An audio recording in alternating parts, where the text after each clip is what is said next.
Obrigado, professor. Em seu nome, eu cumprimento todos os nossos colegas aqui da mesa, agradecendo o delicado convite formulado pelos organizadores, sobretudo o IDP FGV. Cumprimento também as autoridades presentes. Vejo aqui o ministro Barroso, o ministro Vinícius Marques Carvalho. Não foi meu orientador, mas segue sendo uma grande referência, tanto no plano pessoal quanto profissional. Eu vou ser bastante breve aqui, consciente aqui do efeito dominó que o secretário João mencionou, e, na verdade, eu pretendo só fazer um diálogo com a apresentação do conselheiro Vitor Fernandes. Eu acho que talvez para reforçar esse aspecto que eu concordo, da dimensão concorrencial ser uma dimensão bastante relevante nesse debate de regulação das plataformas digitais, e talvez dividindo um pouquinho, pelo fato de hoje eu trabalhar na OCDE, isso se reverbera um pouco no que eu vejo na organização, e claro, também fazendo um disclaimer, na mesma linha que o conselheiro Vitor fez, do que eu falo aqui são opiniões próprias, não necessariamente opinião da organização, mas um pouco do termômetro que eu vejo dentro. O professor Frederic Geny, que é uma grande referência para as pessoas, para os especialistas na área de concorrência, inclusive preside o Comitê de Concorrência da OCDE há muitos anos, ele costuma usar a seguinte frase nesse contexto: "The question is not why, but how." E esse ponto foi trazido, acho que com bastante propriedade, pela professora Laura no painel mais cedo, e pela secretária Stella, quando elas falaram como. É uma pergunta clara hoje, evidente, mas que não era tão clara há pouco tempo atrás. Digamos, 5 anos atrás. As pessoas ainda, pelo menos na nossa área de concorrência, ainda debatiam muito o why, o porquê. E a gente já superou esse ponto. E com esse gancho, eu me permito também fazer um trocadilho com o efeito Bruxelas, baseado na minha experiência na OCDE, que cada vez mais se vê o efeito Londres, o efeito Sydney, o efeito Berlim, o efeito Washington, para citar alguns países chaves que estão, de certa forma, remando agora no efeito Bruxelas. O efeito Bruxelas teve, de fato, foi o first comer, né, o first mover, com todas as dificuldades e desafios que isso traz, mas se vê hoje uma série de iniciativas, de tentativas de regulação das plataformas digitais. E um termo-chave que emerge na OCDE hoje é uma preocupação com fragmentação regulatória. Talvez deixando aqui a mensagem principal que eu espero conseguir transmitir, a OCDE não consegue enxergar o momento atual desse tema de regulação das plataformas digitais, não consegue encontrar um padrão OCDE ainda, no momento atual, porque o padrão OCDE, em geral, ele emerge depois que algumas práticas comuns se tornam boas práticas, eventualmente melhores práticas dos Estados-membros da OCDE, e aí emerge, quase que naturalmente, digamos assim, um padrão OCDE. Hoje, ainda é cedo para se falar no padrão OCDE, porque há uma série de experimentações ao redor do mundo. O efeito Bruxelas ou a regulamentação europeia certamente é um condutor-chave importante, não só no Brasil, mas no resto do mundo, mas a gente vê agora alguns outros movimentos em paralelo, diria que os ventos soprando na mesma direção, mas não necessariamente com a mesma intensidade e nem com as mesmas características, né? Então, aqui eu pretendo ser bastante breve, tocar talvez rapidamente em alguns desafios regulatórios, de novo, expandindo ou em complemento aqui a fala do conselheiro Vitor Fernandes, e concluir com essa mensagem de como vejo hoje a temperatura das discussões na OCDE. O secretário João também citou que teve lá 2 semanas atrás, que realmente é um tema muito presente hoje na organização internacional, e com isso ser bastante sucinto. Do ponto de vista de desafios regulatórios, o que a gente percebe na OCDE, olhando esse, não vou nem chamar de retalho, mas esse risco de fragmentação regulatória, é uma série de escolhas que podem ser feitas em diversos planos na regulação. Um plano é o plano formal, se identifica dois grandes modelos, um chamado mais Principal Rules Approach, né? Uma regulação mais baseada em princípios e outra mais baseada em regras, Rules-Based Approach. A gente vê, por exemplo, na regulação europeia, que foi citada, tem lá uma lista de don'ts, né? De do's e de don'ts, mas de condutas que são proibidas, né? Então, a gente vê ali regras bastante precisas. Outros modelos vão preferir, digamos, diretrizes ou princípios e deixando, portanto, mais margem de interpretação, com as suas vantagens e as suas desvantagens. É claro que tem modelos intermediários, né? Há muita área cinzenta entre os dois, mas a gente percebe, de novo, fruto das discussões dos trabalhos na perspectiva interna da OCDE, um pouco esses dois grandes movimentos ou escolhas possíveis. Um outro plano de desafio regulatório é o plano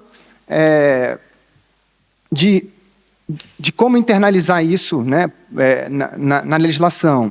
A Alemanha, por exemplo, nessa esfera concorrencial, optou por uma alteração da lei de defesa da concorrência alemã e, portanto, reforçou instrumentos e o toolkit, a caixa de ferramentas do CAD alemão, entre aspas, do Bundeskartellamt, para que possa enfrentar a nova realidade, os novos desafios da economia digital.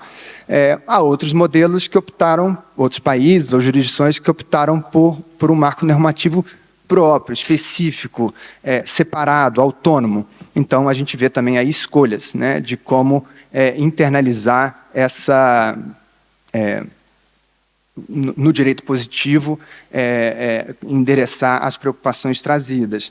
E talvez um último desafio, que a mim me parece especialmente importante na América Latina, de novo, baseado um pouco no que eu vejo trabalhando com países latino-americanos, é o plano subjetivo, e quando eu digo subjetivo, me refiro especificamente aos destinatários da regulação e que são submetidos a essas regras.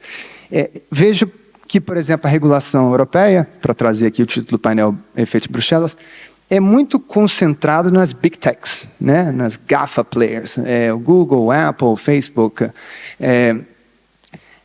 E há uma preocupação, eu vejo uma preocupação de uma série de países latino-americanos, mas eu diria de países talvez menores, do ponto de vista econômico, do ponto de vista geográfico, com as local techs. Ou seja, plataformas digitais que são, digamos, locais. Tem um poder de mercado local, às vezes a nível municipal, a nível estadual, a nível local, nas suas realidades domésticas, mas que não necessariamente preenchem os requisitos de big techs. E tem uma razão, talvez por isso, de pano de fundo, é que países pequenos, em que, de novo, estou aqui me concentrando nessa dimensão concorrencial, a Autoridade da Concorrência do Paraguai tem 8 funcionários. A Autoridade da Concorrência da República Dominicana tem 15 funcionários. Eles fazem uma aposta, certa ou errada, de que, olha, eu não vou ficar aqui brigando ou gastando muita energia com a regulação das big techs, porque eu vou confiar, vou fazer uma aposta de que as restrições impostas no exterior vão ser replicadas aqui. E, portanto, vou investir mais, talvez, energia nas local techs, porque se eles não intervirem ou não fizerem um trabalho, os consumidores locais acabam podendo ser prejudicados, porque há uma dependência maior, digamos, de uma intervenção estatal local. Me refiro, por exemplo, a aplicativos de entrega, de delivery apps, né, em que nós vemos, para quem tem mais proximidade com a área, alguns exemplos recentes, não só no Brasil, mas em outros países latino-americanos, de intervenção estatal, através da Autoridade da Concorrência, nesses mercados, que são considerados, de certa forma, local apps, né, são aplicativos ou plataformas digitais com poder de mercado local, mas não necessariamente global, no sentido mais caracterizado ou debatido. Para terminar aqui e voltar ao ponto principal da fragmentação regulatória, como que a OCDE tem tentado participar desse processo? Tem tentado participar oferecendo um fórum de discussão, minimamente organizado ou qualificado no seu enquadramento, e não havendo ainda um padrão OCDE para se oferecer, para se orientar para os demais países, que pelo menos se organize as discussões e tentem se concordar, pelo menos se concorde nas perguntas, ou nas premissas, né? Que se a gente não consegue achar um consenso nas respostas, mas que pelo menos concordemos, digamos, é o esforço, nas perguntas e nas premissas. Quais são os objetivos dessa regulação? A quem estamos protegendo? Qual o bem jurídico tutelado? Acho que esse ponto surgiu em diversos momentos aqui na fala da mesa. Ter algum tipo de consistência com relação a essa pergunta e essas premissas é hoje uma preocupação atual da OCDE, a despeito de não existir, talvez, condições para a identificação de um padrão OCDE. Termino com um exemplo específico e já encerro, professor, do risco do não endereçamento da fragmentação regulatória. Turquia. A Turquia teve o CAD turco, a Autoridade da Concorrência turca, abriu uma investigação muito similar com o que aconteceu na União Europeia e no Brasil também, do Google Shopping. E esse caso do Google Shopping, um caso conhecido na área concorrencial, foi condenado pela Autoridade da Concorrência turca e foi imposto algumas condições em que o Google, legitimamente, talvez, não sentindo confortável em atender em conformidade à decisão, optou por desligar os serviços do Google Shopping da Turquia, portanto não há esse serviço do Google Shopping para os consumidores na Turquia.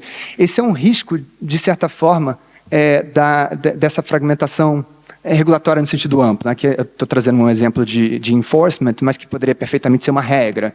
E a partir do momento que os players não se sentem confortáveis em se conformar, porque ficam com receio de não estar conformando na integralidade aquela regra, pode eventualmente prejudicar consumidores com a retirada de serviços. E com isso eu encerro só com esse exemplo. Muito obrigado, professor.